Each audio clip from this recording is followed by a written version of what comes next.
Hello दोस्तों, मैं सूर्यान सिंह और मैं आपके लिए लेकर आया हूँ क्लास 11th का चैप्टर 1 का पार्ट 3। क्लास 11th का चैप्टर 1 है मैथ्स का समुच्चय। अब पार्ट 3 में हम लोग आज पढ़ेंगे उपसमुच्चय। देखिए उपसमुच्चय क्या होता है, और हाँ, मैंने इसका पार्ट 1 पार्ट 2 पहले ही अपलोड कर दिया है। अगर आपने वो नहीं देखा हो तो उसका लिंक मैं डिस्क्रिप्शन बॉक्स में दे दूँगा, आप जाकर वहाँ से उसे देख सकते हैं। चलिए शुरू करते हैं। इसमें पहला टॉपिक है उपसमुच्चय। उपसमुच्चय क्या होता है? यदि समुच्चय ए का प्रत्येक अवयव समुच्चय बी का भी एक अवयव है तो ए बी का उपसमुच्चय कहलाता है। इसका अर्थ क्या हुआ? यदि ये ए है 1 2 3 4 और ये बी है 1 2 3 4 5 6, तो अगर ए का प्रत्येक अवयव बी में उपस्थित हो तो ये इसका उपसमुच्चय कहलाएगा। मतलब इसका कोई भी पार्ट हो, जैसे इसका मान लीजिए केवल एक लिख दिया गया तो ये एक भी इसका उपसमुच्चय कहलाएगा। वैसे ही इसका चार थे, ये एक पार्ट लिख दिया गया है 1 2 3 4, तो इसका एक पार्ट ही नहीं हुआ, तो इसका एक पार्ट लिख दिया गया है तो ये इसका एक उपसमुच्चय कहलाएगा। उपसमुच्चय का मतलब इसके छोटे छोटे पार्ट। अब देखिए उपसमुच्चय को इस प्रकार से हम दर्शाते हैं। ये सी जैसे कोई चिन्ह है, एक उपसमुच्चय है। इसका अर्थ होता है उपसमुच्चय मतलब ए बी का उपसमुच्चय है। ए बी का उपसमुच्चय इस तरह पढ़ते हैं, जिसे ए बराबर एक और एक का दो एक ये समुच्चय है। अब इसके उपसमुच्चय क्या क्या होंगे? इसके छोटे छोटे पार्ट ही इसके उपसमुच्चय होंगे। इसे इसका एक पार्ट हो जाएगा एक लिख दिया हमने। एक पार्ट हो जाएगा दो, तो दो लिख दिया हमने। एक पार्ट हो जाएगा एक दो भी तो लिख सकते हैं हम, तो दो एक दो लिख दिया। और एक पार्ट होगा फाइव, क्योंकि इसमें कोई अवयव नहीं है, फाइव में तो कोई अवयव नहीं होता है, तो वो तो इसका समुच्चय हो ही सकता है। क्योंकि जिसमें कोई अवयव ही नहीं है उसको तो हम इसके बराबर लिख ही सकते हैं ना, उसको कोई फर्क पड़ने वाला नहीं। तो ये फाइव हो गया। तो मतलब इसको इसके जितने भी पार्ट बन सकते हैं, जितने भी पार्ट बन सकते हैं उन सबको हम उपसमुच्चय कहेंगे।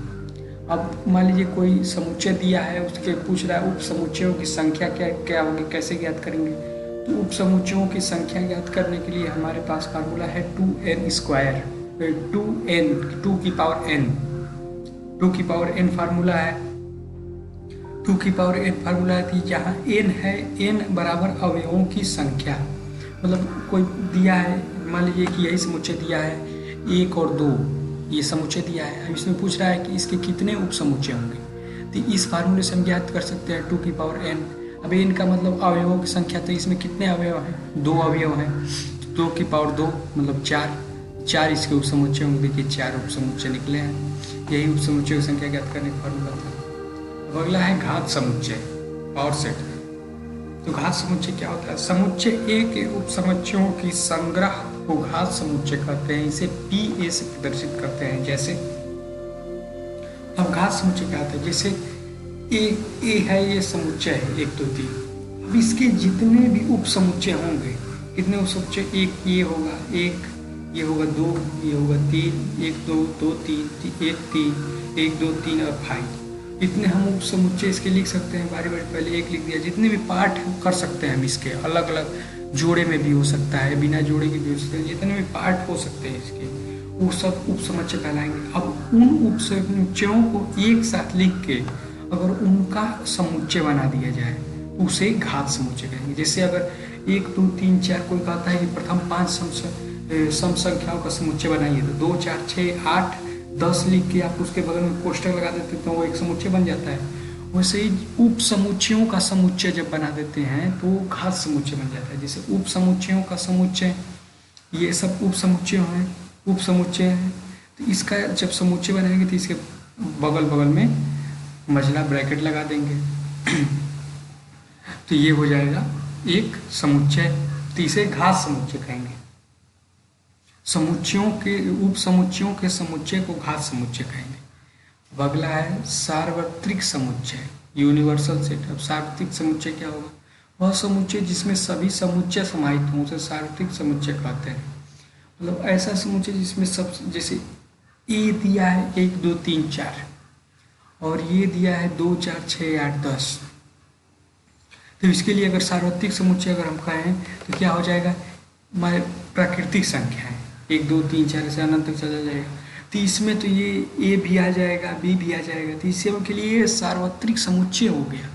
कोई कुछ अधिक भी आया तो इससे फर्क नहीं पड़ता, मतलब ये इसकी पूरी चीज़ें इसमें आ जा रही है, इसकी पूरी चीज़ें इसमें आ जा रही, तो इन दोनों के लिए ये सार्वत्रिक समुच्चय हो गया। मतलब इसमें सब चीज़ें उनकी उपस्थित हैं, और कुछ अधिक आ जाए तो उससे फर्क नहीं पड़ता है, अधिक आ जाए तो उससे मतलब नहीं है, तो उसका सार्वत्रिक समुच्चय। प्रश्नावली 1.3, प्रश्नावली 1.3 में पहला प्रश्न है, रिक्त स्थानों में प्रतीक समुच्चय है या समुच्चय नहीं है को भरकर सही कथन बनाइए। अब इसमें हम भरते हैं, जैसे पहला दिया है 2 3 4 डैश 1 2 3 4 5, तो क्या ये 2 3 4 1 2 3 4 5 का उप समुच्चय है?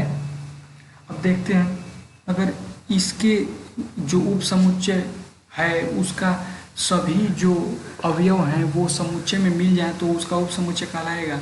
जैसे इसमें 2 है तो इसमें भी 2 है, इसमें 3 है तो इसमें भी 3 है, इसमें 4 है तो इसमें भी 4, तो इसका एक पार्ट हो गया, इसका एक पार्ट हो गया, तो ये उप समुच्चय कहलाएगा। तो ये उप समुच्चय है कि चिन्ह लगा दिए।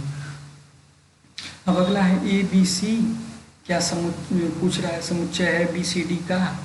अब इसमें देखते हैं ए तो इसमें उपस्थित है ही नहीं, ए तो इस समुच्चय में उपस्थित है ही नहीं, तो कैसे ही ABC BCD का उप समुच्चय होगा? नहीं होगा, तो इसमें उप समुच्चय नहीं है का चिन्ह लगा दिए। अब तीसरा है यक्ष का समुच्चय, यक्ष जहाँ आपके विद्यालय की कक्षा 11 का एक विद्यार्थी है, ये एक पार्ट दिया है, और पूछ रहा है कि क्या यह समुच्चय है किसका? यक्ष का समुच्चय जहाँ यक्ष आपके विद्यालय का एक विद्यार्थी है। मतलब क्या ये जो पहला कथन दिया है, मतलब पहला समुच्चय निर्माण रूप दिया है, या क्या ये उप समुच्चय है ये दूसरे समुच्चय निर्माण रूप का? अब देखते हैं।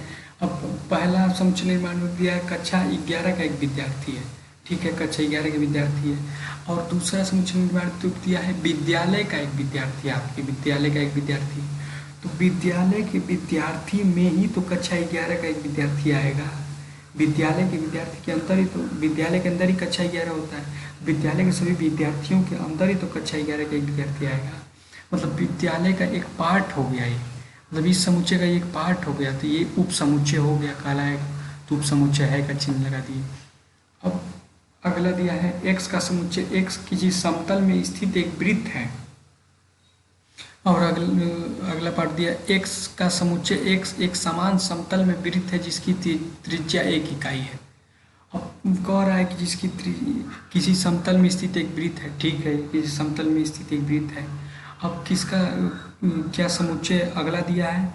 एक समान समतल में वृत्त जिसकी त्रिज्या 1 इकाई है। अब दिया है जिसकी त्रिज्या 1 इकाई है, इसमें तो कंडीशन लगा दिया ना कि त्रिज्या 1 ही इकाई होगी, और यहाँ दिया समतल में स्थित एक वृत्त है, तो वृत्त तो बड़ा भी हो सकता है, कितना भी बड़ा होगा, बड़ा भी हो, छोटा भी, बड़ा भी होगा, तो इसकी कंडीशन तो फॉलो नहीं करेगा, इससे अधिक भी चला जाएगा। इसकी 2 इकाई त्रिज्या हो सकती है, 3 इकाई त्रिज्या हो सकती है, तो ये तो इसका एक उप पार्ट नहीं हुआ, तो उप समुच्चय नहीं हुआ, तो उप समुच्चय नहीं का चिन्ह लगा दिए। अब अगला है किसी यक्ष का समुच्चय, एक्स किसी समतल में स्थित एक त्रिभुज है, और एक्स का समुच्चय, एक्स किसी समतल में स्थित एक आयत है। अब दिया है किसी समतल में स्थित एक आयत है, ठीक है, और किसी समतल में स्थित एक त्रिभुज है। तो आयत के अंदर त्रिभुज तो आ नहीं सकता, आयत अलग चीज़ है, त्रिभुज अलग चीज़ है, तो इसका तो एक पार्ट हुआ ही नहीं, तो ये समुच्चय नहीं है वाला चिन्ह लगा दिए। अब अगला दिया है छठवां पार्ट, यक्स का समुच्चय, एक्स किसी समतल में स्थित एक समबाहु त्रिभुज है, ठीक है, और यक्स का समुच्चय, एक्स किसी समतल में स्थित एक त्रिभुज है। तो एक समतल में स्थित एक त्रिभुज है, तो उसके अंदर ही तो समबाहु, समद्विबाहु, विषमबाहु सारे त्रिभुज उसके अंदर ही तो आएंगे, त्रिभुज के अंदर ही तो सारे त्रिभुजों के प्रकार होते हैं, तो ये इसका एक पार्ट हो गया, तो इसमें ये उप समुच्चय का चिन्ह लगा देंगे। अब दिया है एक्स का समुच्चय, एक्स जहाँ एक सम प्राकृतिक संख्या है, और अगला दिया एक्स का समुच्चय, एक्स एक पूर्णांक है। तो देखिए पूर्णांक में आएगा 1 2 3 4 5 6 7 8, और इधर और 0 की इधर -1 -2 इधर चलता जाएगा, ये पूरा पूर्णांक हो गया। अब इसके अंदर ही तो सम प्राकृतिक संख्या आएगी, 2 है, 4 है, 6 है, 8 है, तो पूर्णांक के अंदर ही तो आ रही है, तो ये इसका एक पार्ट हो गया, तो इसको समुच्चय है वाला चिन्ह लगा देंगे। अब दूसरा प्रश्न क्या कर रहा है, जांचिए कि निम्नलिखित कथन सत्य है अथवा असत्य है। पहला कथन दिया है ए बी उप समुच्चय नहीं है बी सी ए का।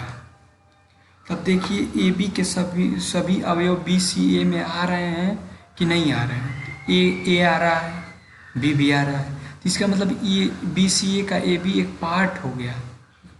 जब पार्ट है तो इसका ये उप समुच्चय हो गया, लेकिन यहाँ तो उप समुच्चय नहीं वाला चिन्ह लगा है, तो इससे ये कथन असत्य हो जाएगा। बोला दिया है ए ई उप समुच्चय है एक्स का समुच्चय एक, जहाँ अंग्रेजी वर्णमाला का एक स्वर है। तब अंग्रेजी वर्णमाला के स्वर क्या क्या होंगे, ए ई आई ओ यू। तो ए ई आई ओ यू में ही तो ए ई आ रहा है, तो मतलब इसका एक पार्ट हो गया। पार्ट है तो उप समुच्चय है, तो यहाँ उप समुच्चय है का चिन्ह लगा, तो ये सत्य कथन हो गया। अगला देखिए 1 2 3 दिया है एक समुच्चय, और कह रहा है कि उप समुच्चय है 1 3 5 का।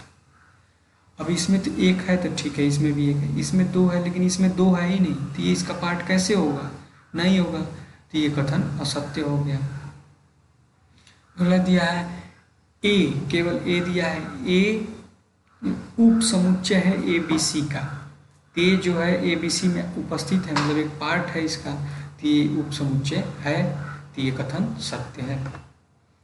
पांचवा पार्ट क्या है, ए, यहाँ देखिए ए दिया है अवयव है, ए का समुच्चय बना दिया है, और दिया है अवयव है ए बी सी का।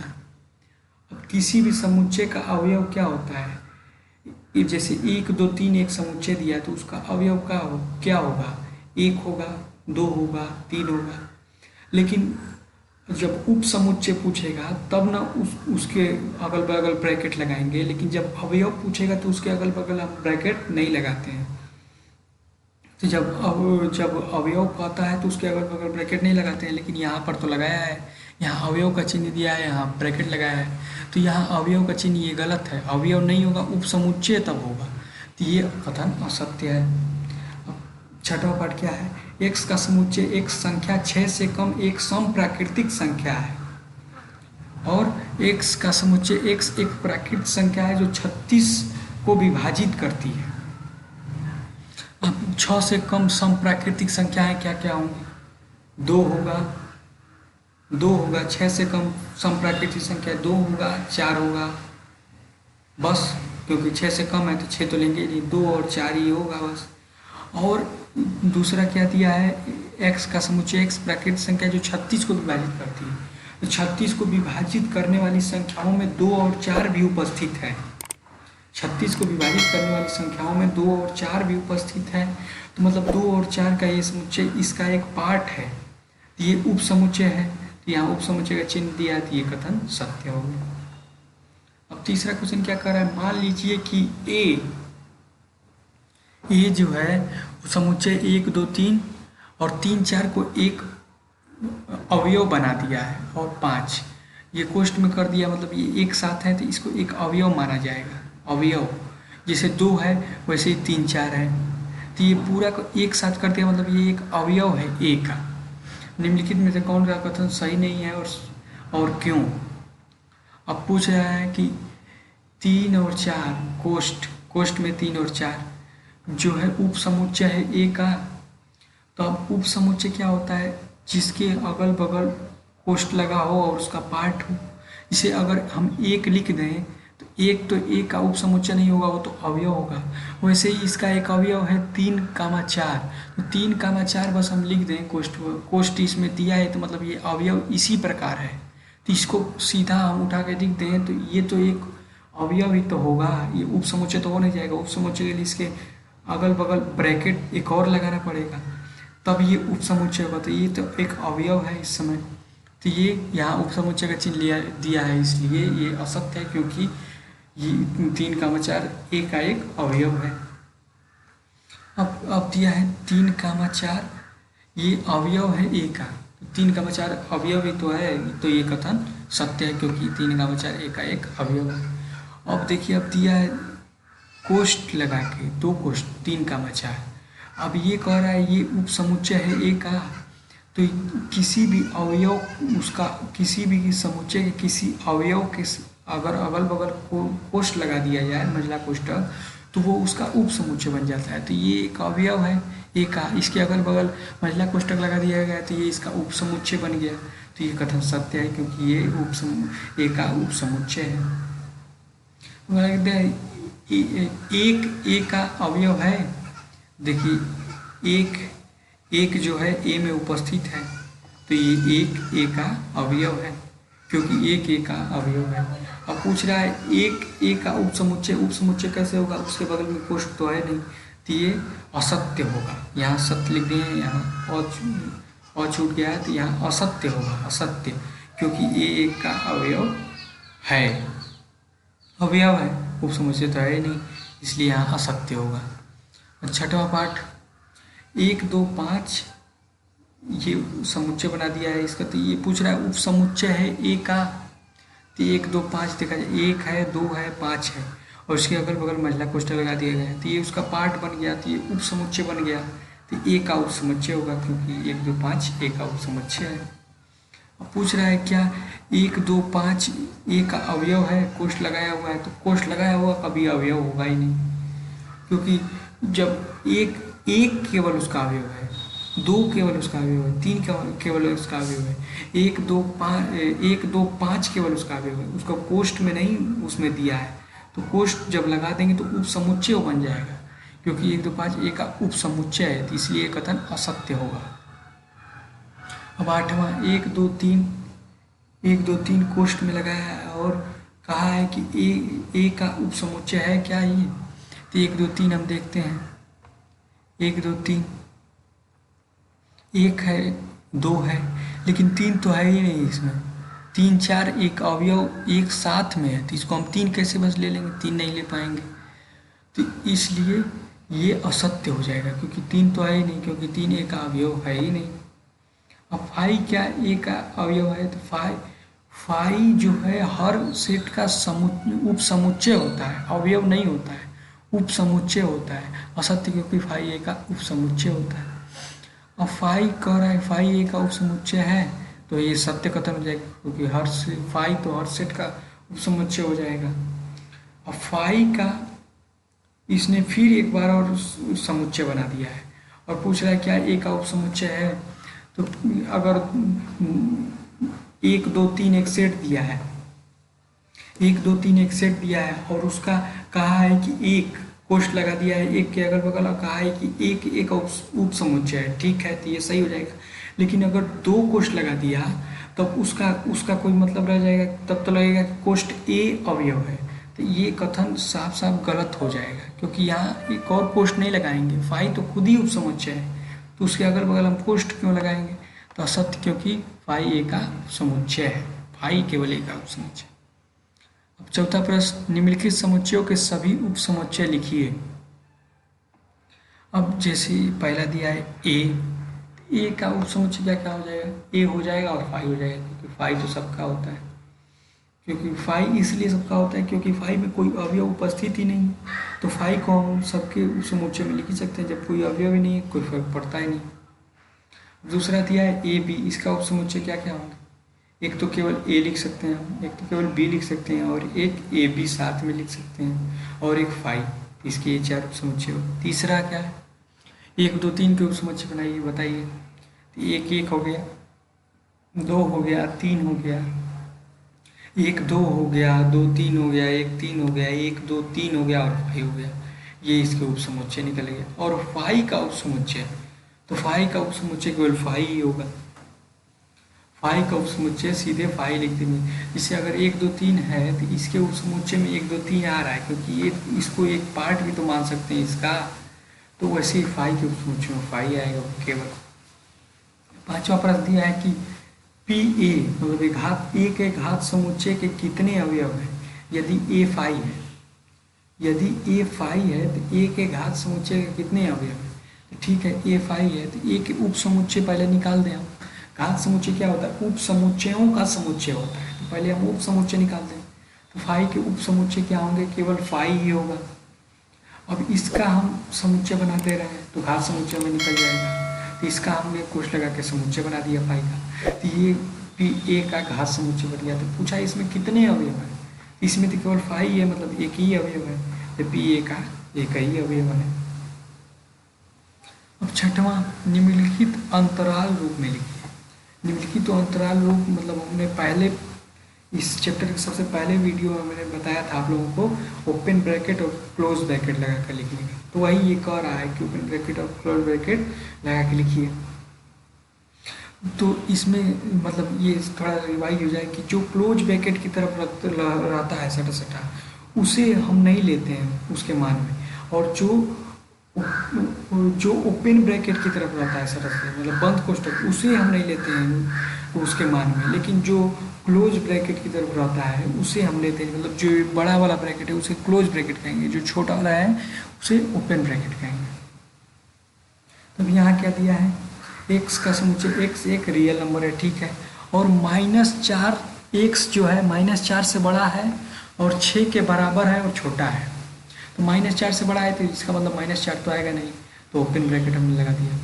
और 6 से छोटा है और बराबर है, मतलब बराबर भी है, 6 भी आएगा, यहाँ क्लोज ब्रैकेट हमने लगा दिया।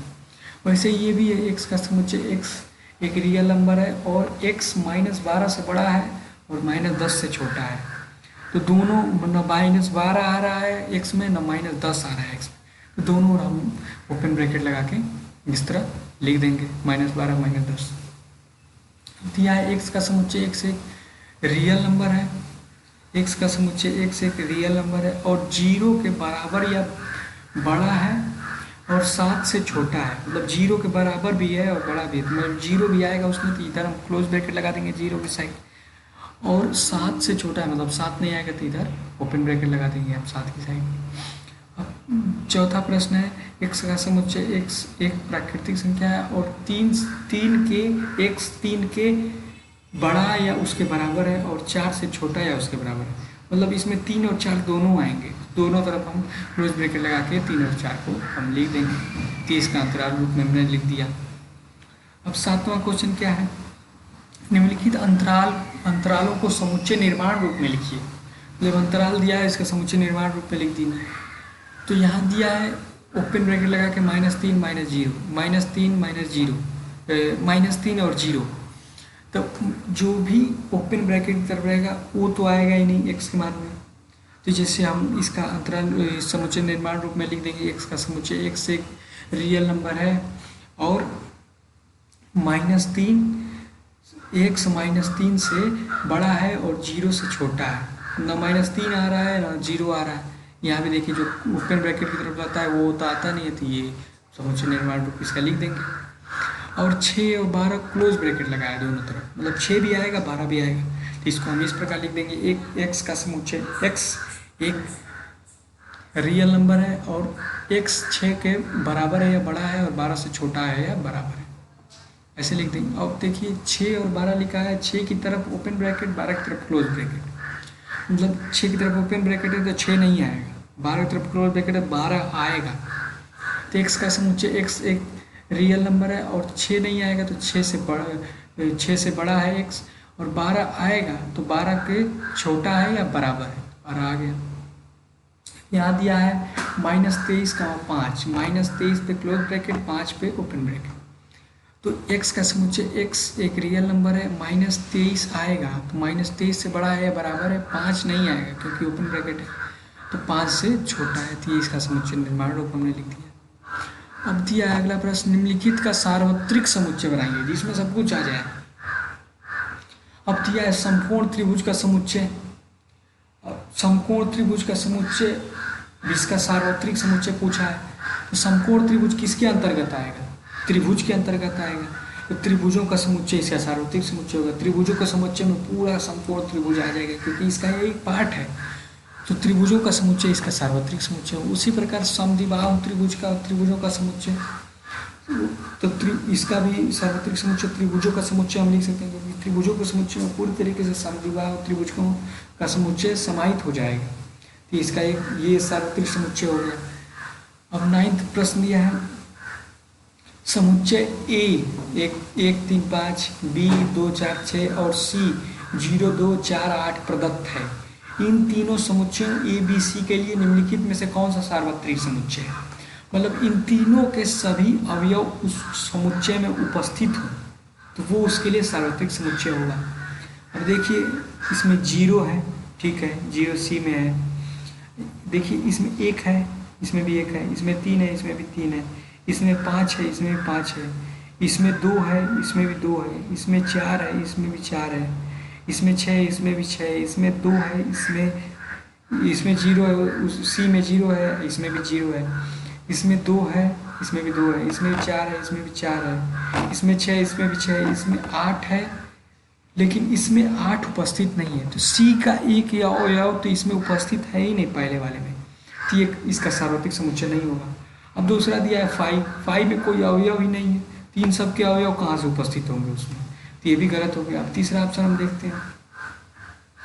अब ये 0 1 2 3 4 1 3 5 भी इसमें उपस्थित है। देखिए 1 3 5 2 4 6 भी इसमें उपस्थित है, 2 4 6 और 0 2 4 6 8, तो 0 2 4 6 8 मतलब सब ए बी सी के सभी अवयव इस तीसरे वाले में समुच्चय में उपस्थित है, तो यही इसका सार्वत्रिक समुच्चय हो जाएगा। देखिए इसमें 0 है ही नहीं, सी में 0 है तो ये भी नहीं होगा, केवल यही तीसरा वाला ही होगा, तो ये इसका ए बी सी का सार्वत्रिक समुच्चय हो जाएगा। तो यहाँ हो गई एक्सरसाइज 1.3 खत्म। एक्सरसाइज 1.3 खत्म। आज हमने उप समुच्चयों के बारे में जाना, उप समुच्चय, फिर प्रश्नावली 1 2 3 को हल किया, प्रश्नावली 1 2 3 को हमने पूरा हल कर लिया। तो दोस्तों अगर आपको ये वीडियो पसंद आया हो तो लाइक जरूर करें और कमेंट बॉक्स में बताएं कि ये वीडियो आपको कैसा लगा, और मेरे चैनल पे नए हैं तो मेरे चैनल को सब्सक्राइब जरूर करें, क्योंकि मैं आगे भी ऐसे ही और वीडियोस लाते रहूँगा। तो दोस्तों थैंक यू फॉर वॉचिंग, मिलते हैं आपसे अगले वीडियो में, बाय बाय।